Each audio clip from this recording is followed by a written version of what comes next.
मिस्किन कुटुंबाने केला गौराईचा अनोखा थाट. माढा तालुक्यातील वडसिंगी येथील रहिवासी असलेले लक्ष्मण मिस्किन व त्यांच्या कुटुंबाने गौराईचा अनोखा थाट केल्याचे चित्र दिसून आले. काल गौराईच्या सणानिमित्त गौरी पूजना दिवशी अनोख्या रूपाने गौराईला सजवण्यात आले होते. यामध्ये गौराईला खास करून स्कूटीवर विराजमान केले होते. आकर्षक फुलांची सजावट तसेच विविध कलरची रांगोळी काढून गौराईसमोर अनोखा देखावा सादर करण्यात आला होता.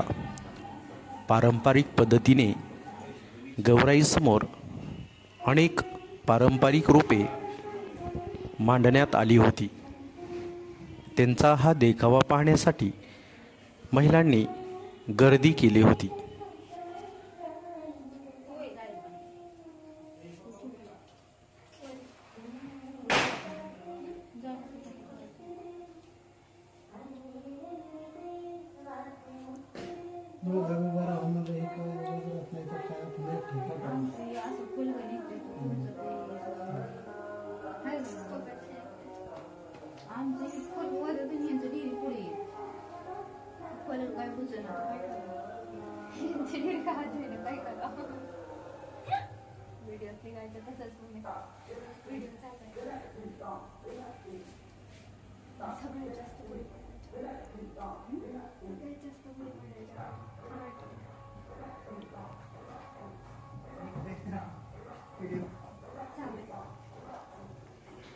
सगळ्यात